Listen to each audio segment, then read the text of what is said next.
So far, the Miami Hurricanes transfer portal has been about patience and speculation. But is that about to change? Because the Hurricanes have a trio of transfer portal visitors on campus today.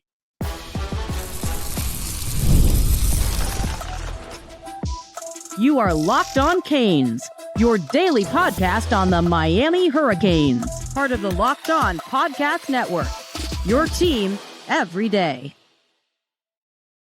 I am Alex Donno, University of Miami alumnus, co-host of Locked On ACC, and writer for Canes County at Rivals. And thank you so much to the everydayers for making Locked On Canes your first listen and your first watch. We're available free wherever you get your podcasts. We're free on YouTube. We're part of the Locked On Podcast Network, your team every day. Today's episode is brought to you by Game Time. Download the Game Time app, create an account, and use code LOCKEDONCollege for $20 off your first purchase. On this loaded episode, I got to say, Jay Lucas is showing Mario Cristobal, I can recruit too. The new Miami basketball coach has landed a 5-star flip from his former stop, the Duke Blue Devils.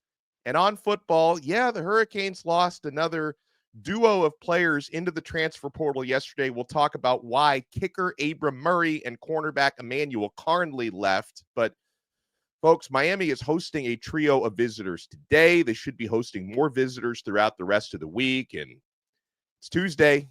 You know what that means. We got the truth teller with us, Bruce Warner, on a Truth Teller Tuesday. And Bruce, I know you're as tired as all of us are about, talking about all these guys in the portal, not in the portal. We want to land some portal commits soon. Look, before we get started and we talk about the things that we really want to talk about, mostly everybody knows that Mark Caesar is one of my best friends and has been for the last 35 years. And he did not come down for the spring game. He wasn't here for alumni weekend. I went to the airport to pick him up and he never showed, which was really scary to me. I come to find out that his mother passed away.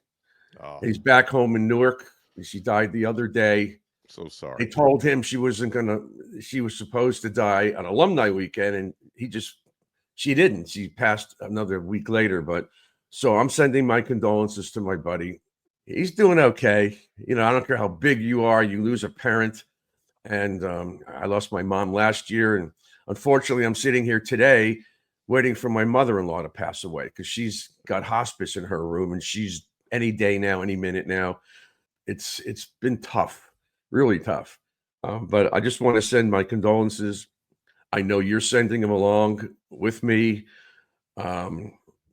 It's not easy. I know it's not easy. Oh. He's a 50-something-year-old guy, and that's his mom has been his backbone all these years. And so I guess on behalf of everybody here who's listening and watching, we're all sending condolences to Mark.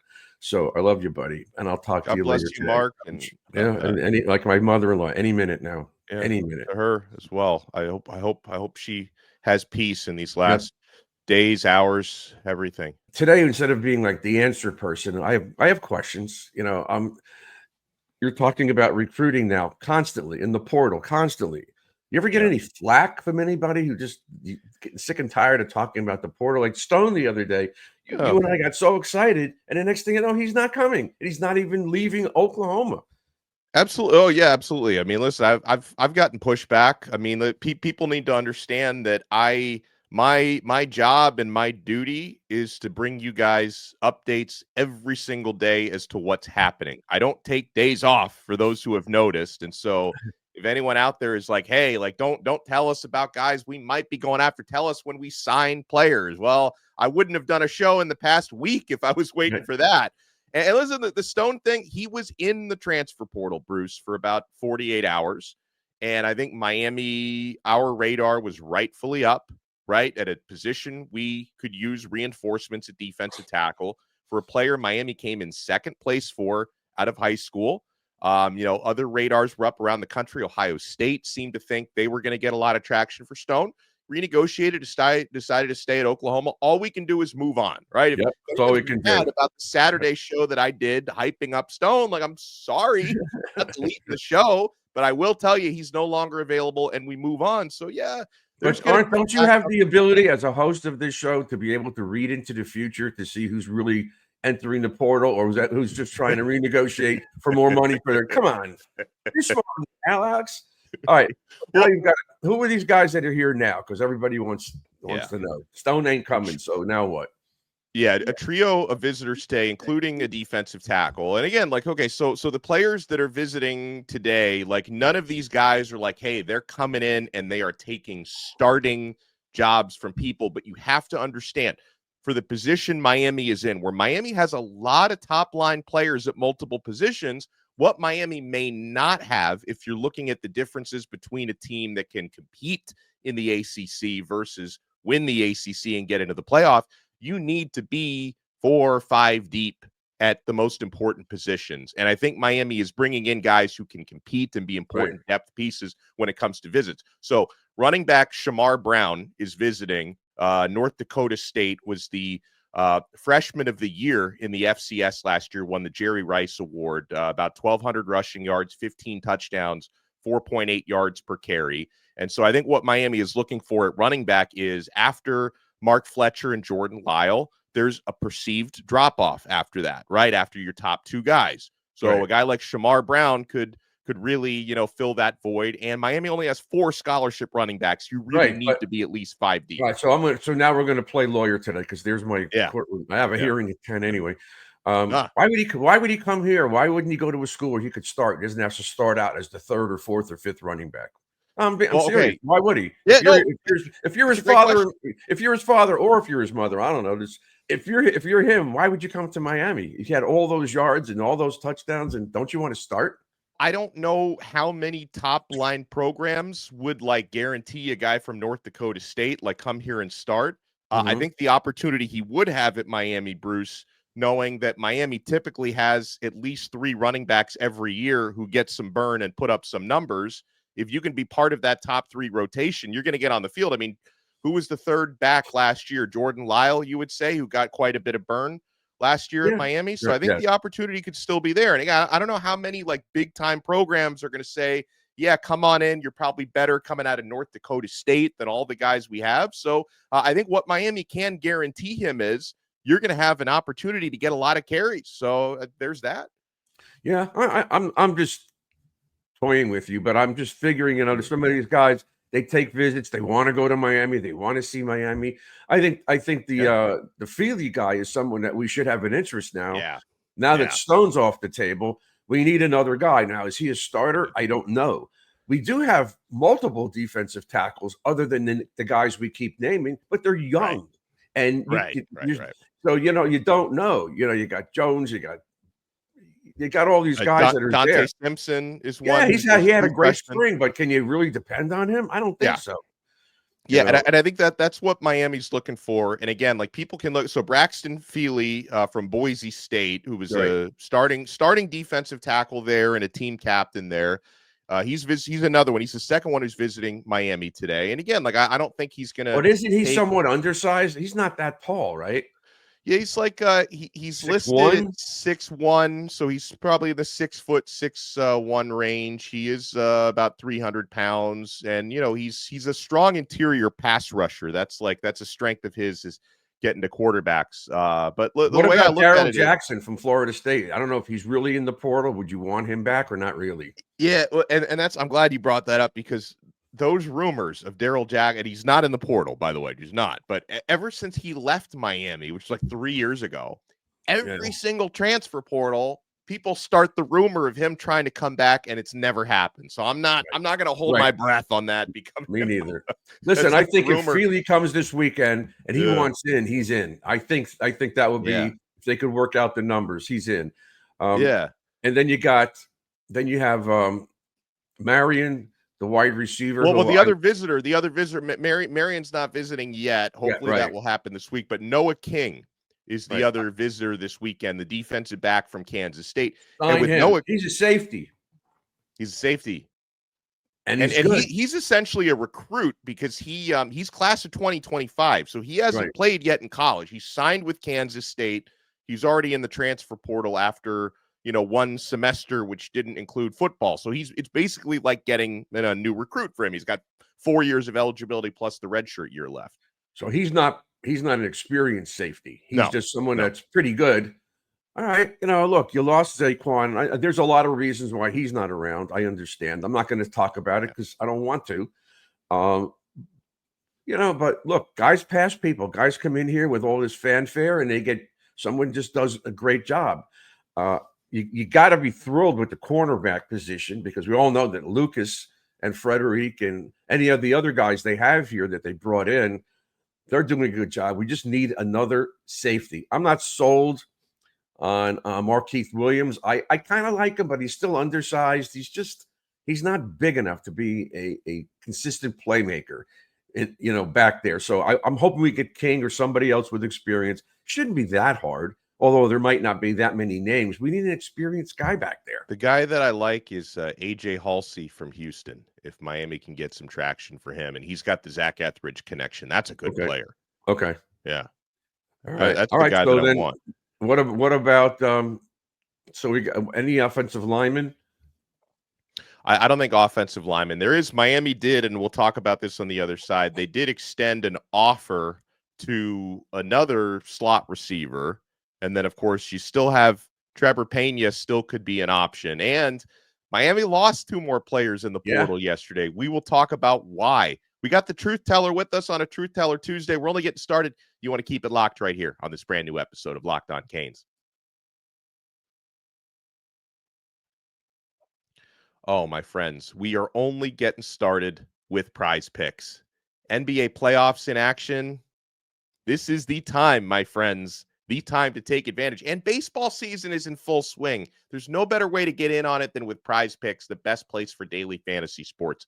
With Prize Picks, you simply pick more or less on at least 2 player projections. And if you're right, you can win up to 1,000 times your cash, whether it's strikeouts, RBIs, or first inning runs. Prize Picks keeps every game exciting. Guys, I've been on Prize Picks since 2021. I love this app. This week, we're picking Aaron Judge more than 1 home run and Shohei Ohtani for more than 1 stolen base. It's that easy. Guys, getting up a lineup takes less than 60 seconds, and when you win, your payout is quick, safe, and secure. I always take advantage of great promotions like Taco Tuesday. Oh, it's Taco Tuesday today, guys, where Prize Picks offers discounts on select player projections for even more value. Download the app today and use code LOCKEDONCollege to get $50 instantly after you play your first $5 lineup. That's code LOCKEDONCollege for $50 instantly after you play your first $5 lineup. Prize Picks, run your game.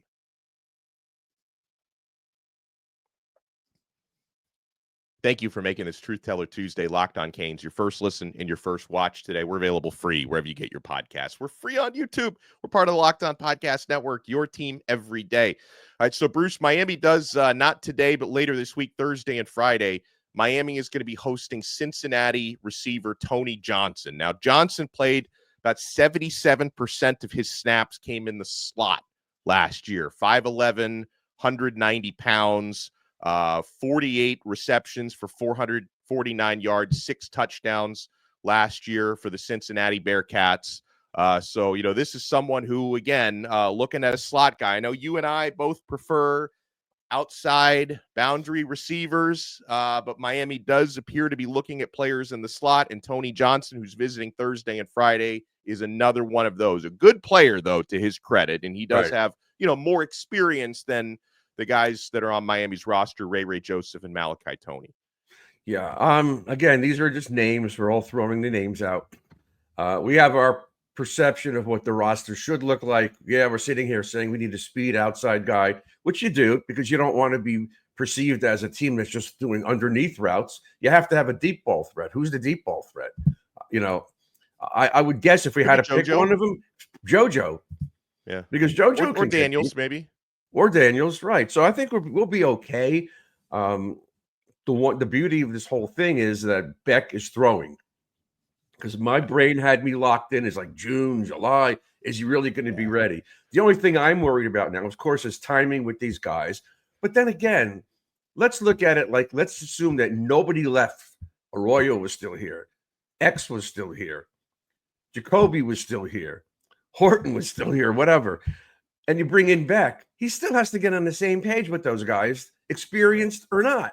So it would have been an adjustment. Any way you look at it, it's not as if he's coming here with all his Georgia receivers, which I guess you don't want because they drop so many balls. So I'm not that worried. I think the offseason he's going to have with these guys, yeah, it's going to be not as easy beating Notre Dame because they'll have no history with these guys. And when you get further along in this season, but that's where I said months ago, the defense is going to keep us in these games. The defense is going to dictate how we're doing. I still think we're going to beat Notre Dame. I do.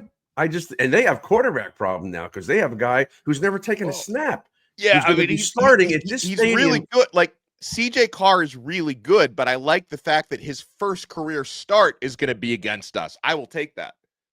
Yeah, I will too. And I think that, again, this is going to be a pretty wild environment, a night game.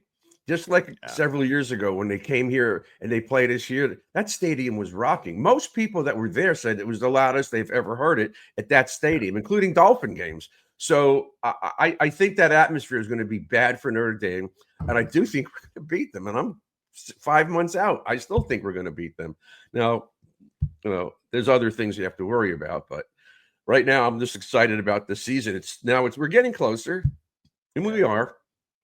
We're almost there. So as it turned out, would you agree that the backup spot is Emory Williams at this point in time, and it doesn't seem like he's going anyplace? Yeah, I guess he's got 4 more days or 5 more days, including today, to think about it, right? If he wants to go, and I hope he doesn't go anywhere again, because he and Shannon Dawson have a special relationship, and Emory's put in a lot of work here, and so let's see, I would call him the second string quarterback based on experience and consistency. Right, is why I would say that. Now, at a certain point, and it may happen next month, it may happen in 8 months. Like, I think Luke Nichols got, the highest ceiling between Nickel, Emory, and Judd Anderson. So at some point, I think Luke is going to pass, everybody else. But I don't think that's happened yet, because he's still kind of finding the speed of the college game and finding his consistency as a true freshman. So, yeah, I would say Emory right now is the number 2. Yeah, I would think they don't want him to leave at all, because Beck is not a sure thing. You don't know about his arm. He could get hit one time on it, and anything could happen. So I think you need him. And so I don't want to see Emory leave. I understand why he would, but I don't want to see him go. So, I think for the most part, we've seen significant improvement on the defensive side of the ball. Everybody keeps talking about the same thing. I texted Damian yesterday. He hasn't gotten back. Well, I haven't even checked if he wrote back to me yesterday, but I'm thrilled with what's going on up front. And every time we bring in a DT, you mention my name on other shows that I'm not even on. I'm sure the truth teller's happy. Yeah, because that's what dictates how your team's going to be. I mean, we averaged 45 points a game last year, and every game was a struggle for the most part. Yeah. Right? Yeah. Other than the Gator blowout, most of them were struggles. Yeah. Well, it's why, like, somebody asked me, I took some listener questions yesterday, if Miami would still be like more run. I'm not saying Miami's going to run 80% of the time, but I think Miami's going to be more run heavy this year than last year. And someone was asking me, well, hey, if Carson Beck is having a really good year, would Miami still be more run heavy? And my answer was, that really depends on the defense. Like, Miami couldn't be run heavy in a lot of occasions last year, because the defense couldn't stop a nosebleed, so Cam Ward had to keep slinging. Miami wasn't playing with leads last year, so if the defense is better, I think Miami's going to run the ball a lot more this year, no matter how good Carson Beck is. Well, yes and no. Of course, last year, Ward, if they gave him those plays and they couldn't stop him, why run the ball if they can't stop the passing game? I mean, they couldn't stop it. For the most part, they couldn't stop it. Even in a game like Louisville, there was like 100 points scored. They couldn't stop us. Every time they scored, we scored. So, but I do think the defense is going to be better. I think it's going to be a different style of play this year. Maybe more like it was back in the day. I keep talking about a great defense, good running attack, good passing attack. I will say this, and I kept on screaming for it last year, and I'm sure the fans were most agreed with me, I guess. I want to see more screens. When you have a guy like Lyle and you have Fletcher in the backfield, you should be able to screen. Especially if the safeties are up, daring him to throw deep, because we don't have the big time wide receiver that could take the ball to the house. But I think we're going to screen. I think the offense will be more balanced as opposed to what it was last year with Cam just flinging the ball. Do you agree? I agree 100%, 1,000%. People want to know, Bruce, why Miami lost a couple more players into the portal yesterday. Kicker Abram Murray. Now with Abram, and you know, I wish him all the best. You know, you've seen him in practice before, and so have I. We heard some of the buzz. Unfortunately, I just don't think his accuracy was there, and I think Carter Davis. Miami does have another scholarship kicker, Right. Carter Davis, who transferred in from FAU in the winter. I think had beaten him out, and you know, Murray's looking for an opportunity somewhere else, I think, for that reason. So, you know, I guess now Miami just needs to decide, and they might very well be, are completely comfortable with Carter Davis, because when he came in, I kind of felt like he's going to be the kickoff specialist because he's got the booming leg. Right. Perhaps his accuracy is looking good as well. So maybe Carter Davis is your guy, or you explore other kicker options in the portal. But, you know, Abram Murray is seeking another opportunity. I don't think we should be too worried or even surprised about it. Yeah. And then Karnley left. And most of the time when I was watching videos and talking to people, it seemed like he was covering the guy that was getting open. He seemed like he was giving up touchdowns in the practices. I'm not saying, and I when I see him, when you saw him, he's a little undersized. So I think they've been trying to get away from that. Yeah, I guess and tall but lanky. Yeah, But he's 6'3". Yeah, but I think he was behind the other guys who came in. Karnley from Arizona. Yeah, I just think he's a little bit more raw than the other guys. He probably kind of figured out, you know, where he is in the pecking order, how far away he was from getting on the field, and you know, he's looking for another opportunity. Right, and you had Brown, who's got experience. He seems like he's better, so you don't want to just kick him out. So Karnley came in here figuring he would be one of the guys, but they brought in a ton of guys, and he just couldn't beat everybody out. It's okay. I'm not that upset about it at all. I hope he does well too.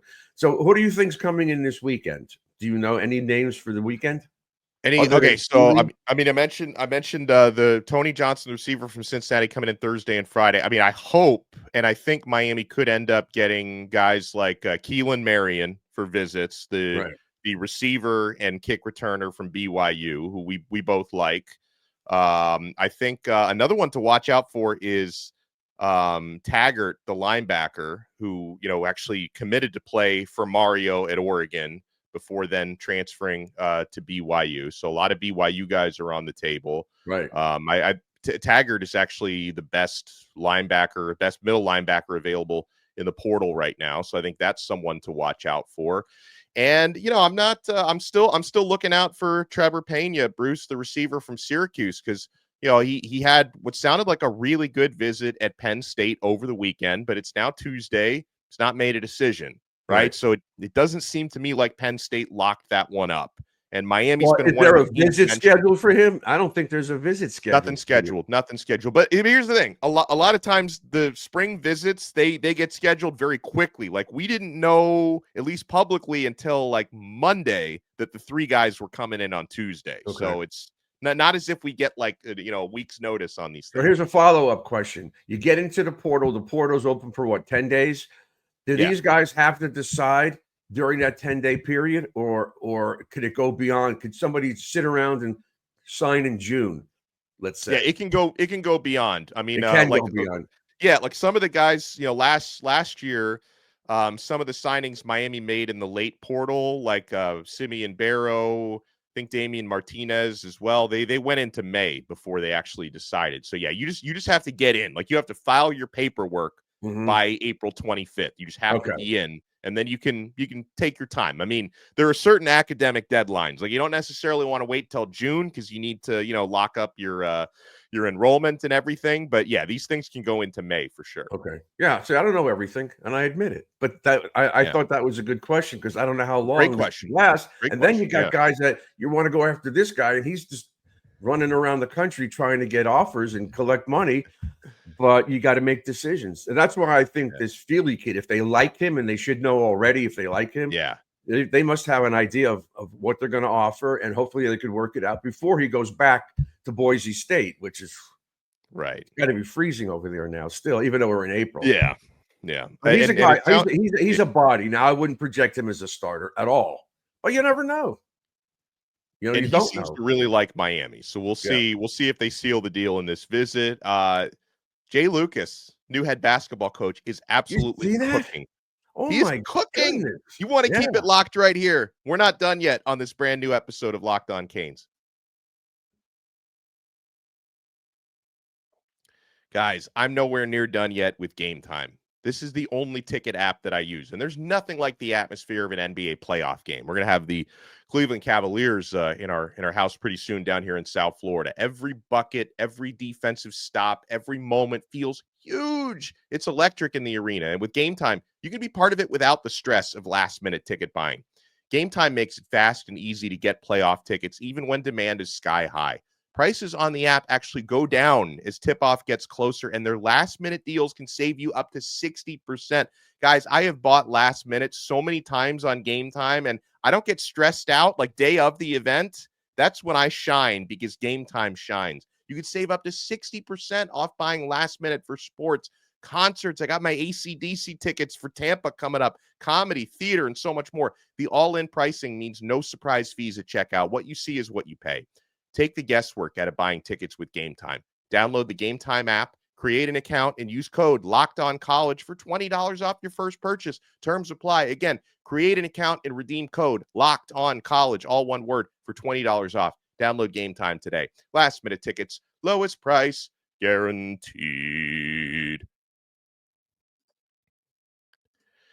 Thank you for making Locked On Canes your first listen. Bruce, I've got to give credit to the host of Locked On Blue Devils, JJ Jackson, because like a month ago, when I had him on the show, maybe more than a month ago, to talk about Jay Lucas coming to Miami, everyone was talking about, oh, we need to flip the Boozer twins from Duke. And I remember JJ telling me like he felt like the Boozer twins were solid, but he said the guy, this was over a month ago, he said the guy to watch is 5-star Duke commit at the time, small forward Shelton Henderson. Yes. From Bel Air High School in Texas. He actually had connections. He has connections to Jay Lucas from his high school days. And that's the guy that JJ Jackson told me to watch out for. And he's actually ranked higher than one of the Boozer twins is. 5-star player. And lo and behold, decommitted from Duke within the last week. And he is now signed with Miami. Second straight year, Miami gets a 5-star recruit. Hopefully this one sticks around when Jaleel Bethea did not. But man, I mean, Mario Cristobal, excellent recruiter. Jay Lucas said, hold my beer.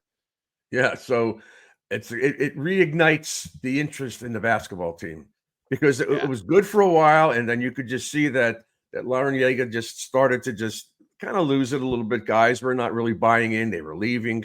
And so, but now this guy's solid. He's got the pedigree. So let's see what happens. Does it mean we're going to win the ACC this year? No, not necessarily, but it's exciting, and that's all you could ask for. And that's what happened when Mario got here. It was kind of stagnant, and now not that he's tearing it up, 10-3, but that was like a sour taste, 10-3, if you ask me. But you could see the progress, and you could see the reinvigoration of the football program. So now let's see what happens with basketball. That would be great. I see that they're trying to get rid of the baseball coach, and people are upset with the baseball team. They've won a bunch of series. Yes. Like they're winning 6 straight games. Like they're winning now. They're doing better in the baseball too. Yeah. But back to football. So now we're in a real lull. We're in April. You got May, and all the things that happen now are not organized. It's unorganized or organized by the players only. So and it seems like we escaped, other than the tight end Carver, without any serious injuries going into the offseason. We seem like we're okay. And again, the fact that Beck is now throwing, and I haven't heard one word about his arm stiffened up a little bit. It seems like he's fine. And then you watch all these podcasts and somebody Beck's not that good, and he says, so, but you bring it up when you did your show the other day. The guy was a Heisman Trophy preseason top 2 or 3 last year over Cam Ward. He was nowhere. His name was nowhere mentioned at the time. And then he had an incredible season. So what's to say that Beck can't do the same thing this year? Turn his whole career around and then make himself to be a high draft pick, which is what he wants to be. you know? Yeah. So, and then somebody came out and made all kinds of negative comments. Did you see who that was? No. Somebody came out, I don't think it was the ESPN guy. I don't remember who it was, but he just threw him under the bus. You know, he has problems with the girls and nobody likes him Oh, on the I did team. see. Can you Yeah, I see did that? see What do you that. mean nobody Yeah. likes him? It seems like Yeah. everybody liked him. Yeah. Fletcher liked him within 5 minutes. He came on and he made a comment. Oh, this Yeah. guy's a leader. We like him. There's always troublemakers. Yeah, and there's been, a lot of people just trying to create, extra drama around his life. And we did mention some of the things here, about like his cars getting stolen and then the breakup with Hannah Cavender and all of that. But like And people her keep sister got dwelling. engaged. Haley got engaged because I've been texting Yeah. back and forth with Yeah. Hannah, and she told me. Yeah. So Yeah. the thing that I think concerns me the most is all these people talk about how much money Beck got. And I said it last Yeah. week. What do you care? It's not your money. It's 4 million. And somebody else said, well, if they gave him 4 million, that's ridiculous. I don't know Lane what he Kiffin got. said that. Well, the Yeah, thing is, Lane yeah, Kiffin's and another here's the thing. idiot. Nobody knows what he got because Miami's a private institution and they can Right. guard those numbers. And even of all people, Danny Cannell, Mr. Yep. Florida State, who usually takes every opportunity to bash Miami, even he said he doesn't really think Beck is making $4 million. He's probably not. He probably isn't. That's ridiculous. He's coming off surgery. Where did he have leverage? He had leverage because he had a history, but he didn't have the leverage to get that kind of money when he had he just had surgery. So Yeah. people need to stop this stuff, but it's always Miami bashing. And a lot of the people after last week's show, when I had said, it's back to us against the world, a lot of comments about that little phrase, which used to be part of what motivated these guys. Well, everybody hates us. Let's go just kick their what. And that's a good place. I was going to say, it's a good place to end today's episode. They hate us. Let's kick their butts this coming fall. Bring it on. Let's go. But we got to back it up. Yeah, we do. Otherwise, if we stink and if they're piling on us, then it's really ugly. Well, then you're Florida State from last year.